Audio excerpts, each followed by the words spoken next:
Bonjour, vous avez bien joint la librairie d'occasion, le livre voyageur, située au 3547 de la rue Schwein, une rue au nord de Queen Mary, à l'angle du chemin de la Côte des Neiges. Laissez-nous... Veuillez composer votre mot de passe.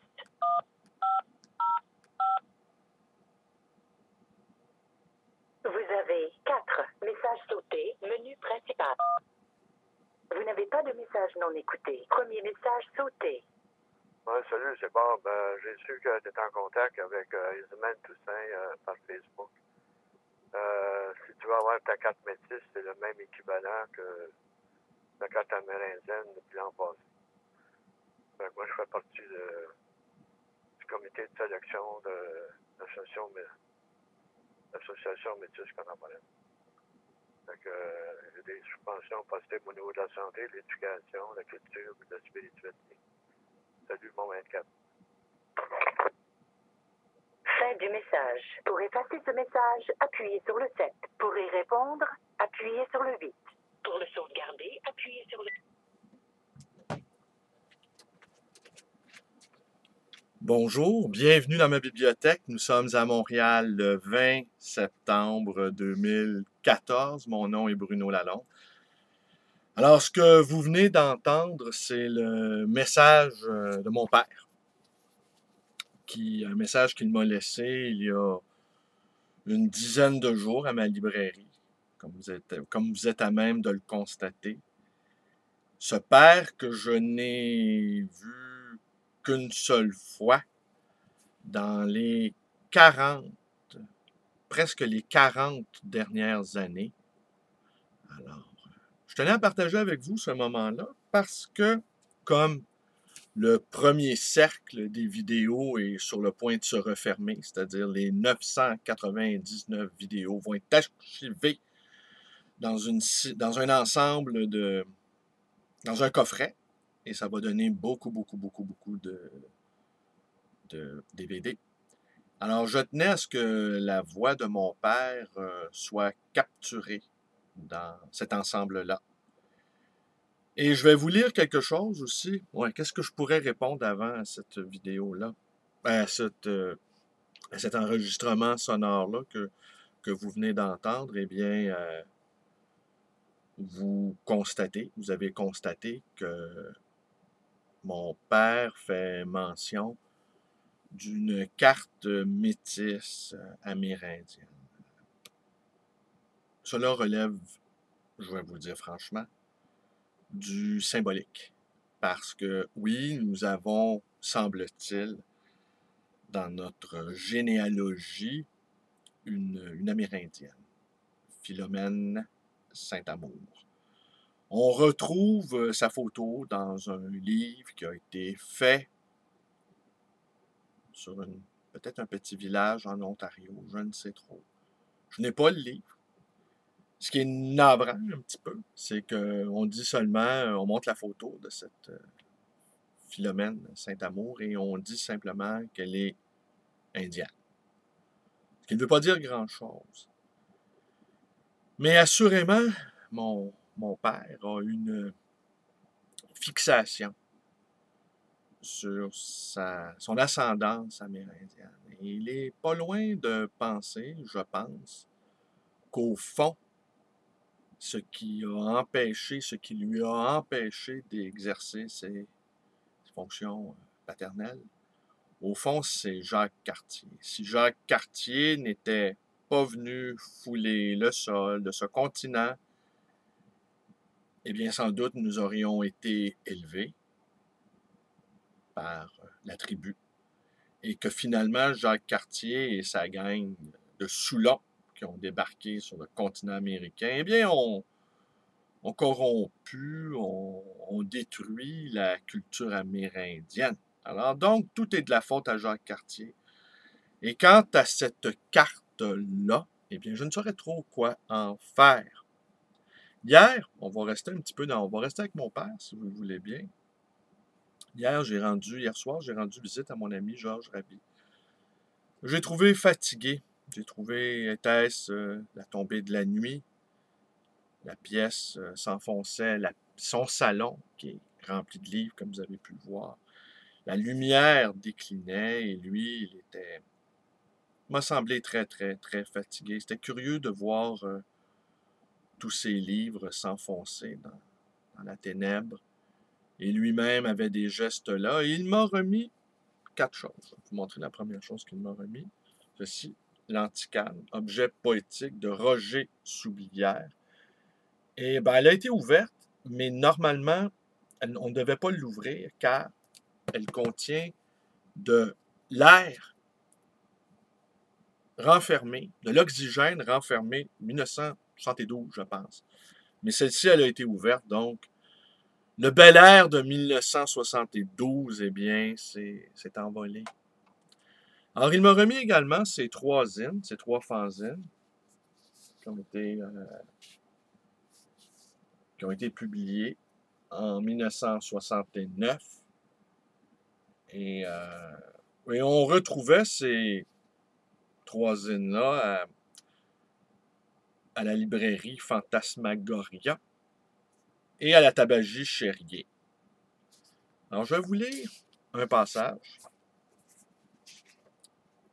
écrit par Normande Junot, où il est question précisément de mon père. Au carré, autour de 10 heures, le lundi matin, le monde est rare. Pourtant, il devait être autour de cette heure-là lorsqu'il est arrivé. Il s'est assis juste en face de la fontaine. Il portait un gilet vert, des pantalons verts.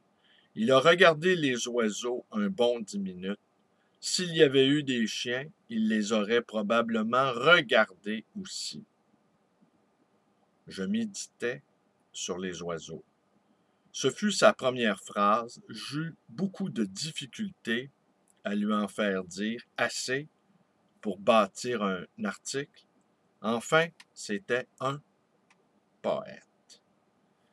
Il y a 5 ou 6 ans, je demeurais déjà au carré.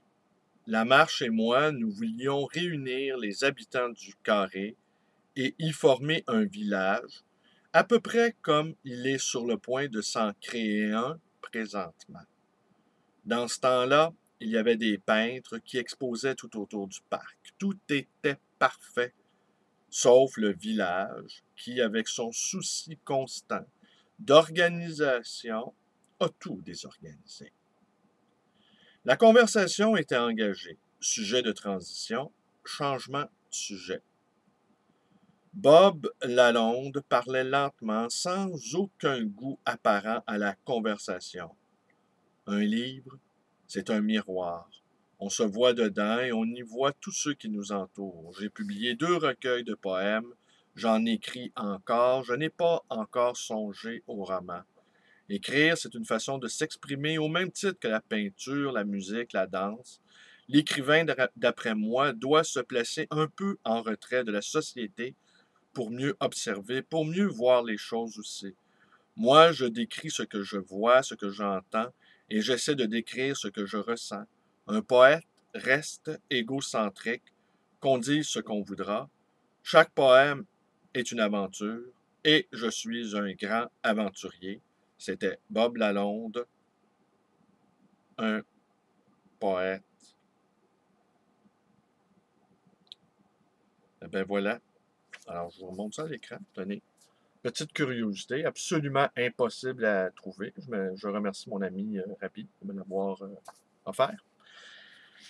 Et également, ben, un mot où effectivement, la mégalomanie des poètes est sans fin. Et moi, je suis né poète. Vous comprenez? Je suis né poète. L'abandon paternel a sacralisé mon statut de poète. La grande question maintenant, après avoir vécu en poésie une bonne partie de ma vie, ce sera de comment disparaître en poésie. Par quel coup d'éclat je vais disparaître en poète. Être né poète, c'est une chose. Avoir vécu en poète en est une autre.